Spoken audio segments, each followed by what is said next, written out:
प्रणाम और स्वागत है विश्व शांति दर्शन प्लेटफॉर्म पर, जिसके जनक हैं MIT के संस्थापक, सार्वभौमिक शिक्षा के पक्षधर, विश्वधर्मी professor doctor Vishwanath Karad sir.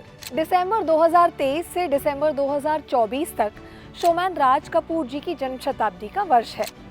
4 दशकों के लंबे शानदार करियर में फिल्मों में अभिनय, निर्देशन, संपादन, निर्माण और लेखन की राज कपूर की सर्वव्यापी प्रतिभा ने उन्हें the greatest showman of Indian cinema की उपाधि दिलाई। और इस सिलसिले में पिछले 11 महीनों से विश्व शांति दर्शन चैनल पर हर हफ्ते राज कपूर जी द्वारा निर्मित और निर्देशित फिल्मों की एनालिसिस हो रही है, ये जानने के लिए कि उनके फिल्में समय के साथ पुरानी हो गई या वे आज भी कोई रेलेवेंस रखती हैं। हमने आपके सम्मुख अब तक राज कपूर की कई फिल्मों की एनालिसिस की है। पिछले हफ्ते हमने फिल्म मेरा नाम जोकर का विश्लेषण किया था। आज करेंगे चर्चा RK बैनर तले बनी फिल्म कल, आज और कल के कथानक पर। मोशन पिक्चर्स के इतिहास में ये पहली फिल्म है जिसमें एक दादा, पिता, पुत्र और उसकी मंगेतर ने एक साथ एक ही फिल्म में अभिनय किया है। जहाँ तक हमारी जानकारी है, इस तरह की मिसाल कहीं और सिनेमा के पर्दे पर दिखाई नहीं देती। हाँ, सगे भाइयों के एक साथ अभिनय करने के कई उदाहरण हैं। हिंदी फिल्म इंडस्ट्री में दिलीप कुमार और नासिर खान की फिल्म गंगा जमुना थी। संजय खान और फिरोज खान फिल्म मेला में थे। अशोक कुमार, अनूप कुमार और किशोर कुमार बतौर सगे भाई फिल्म चलती का नाम गाड़ी में एक साथ दिखाई दिए। RK बैनर की एक अन्य फिल्म आवारा में कपूर परिवार की 4 पीढ़ियां फिल्म में दिखाई दी। टाइटल शॉट में रणधीर कपूर और बड़े राजू के रूप में राज कपूर, उनके पिता के रूप में पृथ्वीराज कपूर और पृथ्वीराज के पिता दीवान बशेश्वर नाथ कपूर थे। परिवार के लोगों को एक साथ अभिनय करते देख दर्शकों को ये कल्पना करने की अनुमति मिलती है कि वास्तविक जीवन में वे एक दूसरे के आसपास कैसे लगते होंगे, और इसीलिए फिल्म कल, आज और कल के प्लॉट को समझना आसान है, जो जनरेशन गैप की एक कहानी में रियल लाइफ कपूर खानदान को एक साथ सामने लाती है। फिल्म की कहानी कुछ इस प्रकार है। दीवान बहादुर कपूर यानी पृथ्वीराज कपूर राम बहादुर कपूर यानी राज कपूर के पिता हैं। राम बहादुर का बेटा राजेश यानी रणधीर कपूर, जिसे हायर एजुकेशन के लिए लंदन भेजा गया था, वो भारत लौट आया है।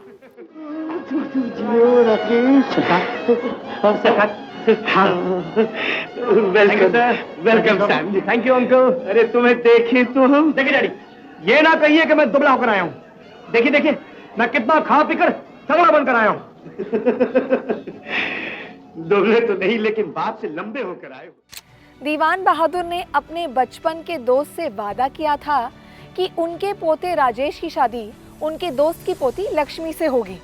मगर प्रॉब्लम ये है कि राजेश मोना यानी बबीता से प्यार करता है और अपने दादाजी के द्वारा किए गए वादे पर वो लक्ष्मी से विवाह गठबंधन पर आपत्ति जताता है। हम जब होंगे 60 साल के और तुम होगी 55 की, बोलो प्रीत निभाओगी ना तब भी अपने बचपन की। हम जब होंगे 60 साल के और तुम होगी 55 की, बोलो प्रीत निभाओगी ना तब भी अपने बचपन की। दादा और पोता दोनों अपनी अपनी बात पर अड़े रहते हैं। उन्हें इस बात का जरा भी एहसास नहीं होता कि इस संघर्ष में असली पीड़ित राम बहादुर यानी राज कपूर हैं। राम खुद को मुसीबत में पाता है जब उनके पिता दीवान बहादुर धमकी देते हैं कि अगर राजेश मोना से शादी करेगा तो वो चले जाएंगे। उधर राजेश भी अपने पिता को छोड़ने की धमकी देता है अगर दीवान ने जिद करके उसकी शादी लक्ष्मी से कर दी। अगर इस लड़के ने अपनी मर्जी से उस लड़की के साथ शादी की तो मैं कह देता हूँ, मैं ये घर छोड़कर चला जाऊंगा। आप भी इसे कह दीजिए, अगर इनने जबरदस्ती ठाकुर की बेटी को मेरे पल्ले बांधने की कोशिश की तो मैं भी इस घर को छोड़कर चले जाऊंगा। आप फैसला कर लीजिए, हम दोनों में से आप किसके साथ रहना चाहते हैं? हाँ, आज ही फैसला हो जाए इस बात का। इसके साथ रहना चाहते हो या मेरे साथ? बोलो।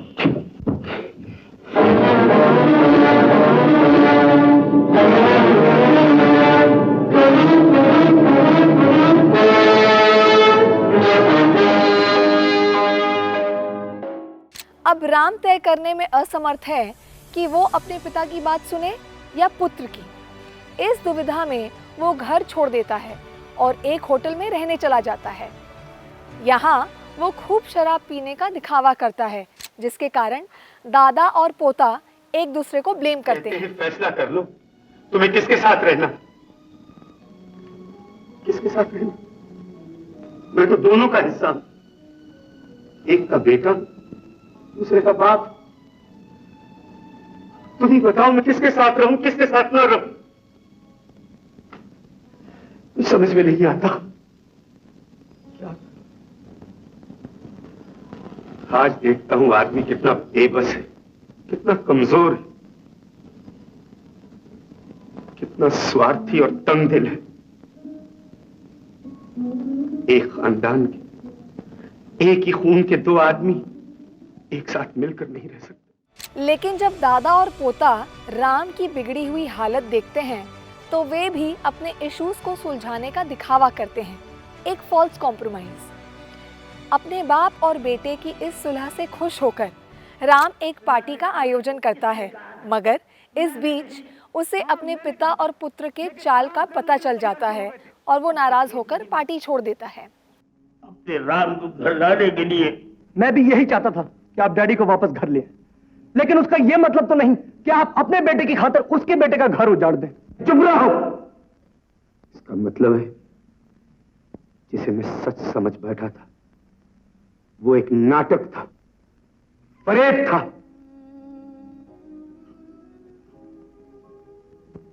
मैं ये सोच भी नहीं सकता था एक जो मेरा बाप है और एक जो मेरा बेटा है, दोनों मिलकर मेरे साथ धोखा करेंगे, मुझसे विश्वासघात करेंगे। जल्द ही दीवान कपूर बीमार पड़ जाते हैं। उन्हें अपने पोती की शादी न देखने का गम है। दुखी राजेश अपने दादा की खुशी के लिए मन मारकर अपना प्यार छोड़ने का फैसला करता है और उसकी प्रेमिका मोना उसके फैसले को स्वीकार करती है तथा उसकी शादी में शामिल होने के लिए तैयार हो जाती है। लेकिन शादी में राजेश को मोना दिखाई नहीं देती। दीवान उससे पूछता है कि वो इतना उदास क्यों है और उसे दुल्हन का घूंघट उठाने के लिए कहता है। तब पता चलता है कि जिस लड़की से राजेश ने शादी की है वो लक्ष्मी नहीं बल्कि मोना है। दीवान अपने पोते से कहते हैं कि अगर वो उनके लिए इतना त्याग कर सकता है तो वो भी राजेश की खुशी के लिए थोड़ा त्याग तो कर ही सकते हैं। जीते रहो, खुश रहो, अखंड सौभाग्यवती भव, अखंड सौभाग्यवती भव। अरे ये क्या मुंह लटकाए खड़ा है? हाँ ये देख ठाकुर, ये दुल्हा की शक्ल है। अरे इधर आ, जरा हमारी आंखों से आंखें तो मिला। अरे आगे बढ़। हाँ जरा मुस्कुरा दे बेटे, मुस्कुरा दे जरा। जरा चल चल चल के दुल्हन का घूंघट उठा, हम भी तो देखे दुल्हन का चांद सा मुखड़ा। आगे बढ़, खड़ा क्या है? चल।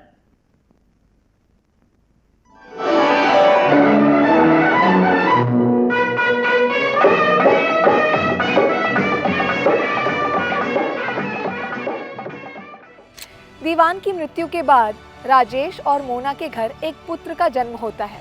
अब राम यानी राज कपूर दादा बन जाते हैं और वे बहुत खुश हैं। बेटा हुआ, बेटा, डैडी, आओ। मोना, बेटा, मैं बाप बन गया हूँ, मैं बाप बन गया। मम्मी, मम्मी, मैं बाप बन गया। मैं बाप बन गया हूँ, मैं बाप बन गया। डैडी, मेरा बेटा है। मुन्नी मामा, मुझे काका, डॉक्टर अंकल, ये मेरा बेटा है। मैं बाप बन गया। डैडी देखिए, ये मेरा बेटा है। डैडी, मैं बाप बन गया हूँ और मैं दादा बन गया हूँ। दादा।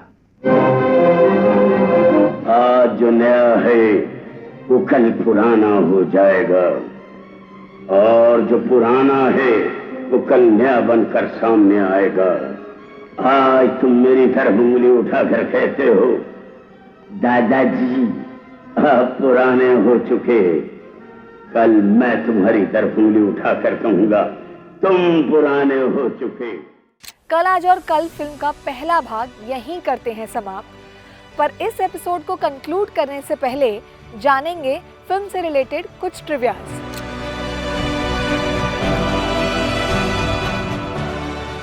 Dutch rock band shocking blue का ईयर 1969 का गाना वीनस को कल आज और कल फिल्म में एज इट इज यूज किया गया है। ये उस दौर में आम बात नहीं थी।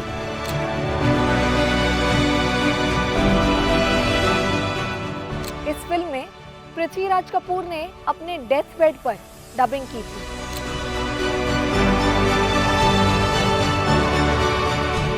पृथ्वीराज कपूर को ईयर 1972 में उनकी मृत्यु के पश्चात दादा साहेब फाल्के अवार्ड से नवाजा गया था।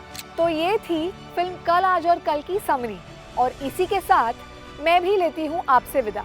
अगले हफ्ते करेंगे इस फिल्म की एनालिसिस दूसरे भाग में। तब तक आप जुड़े रहिए विश्व शांति दर्शन के साथ।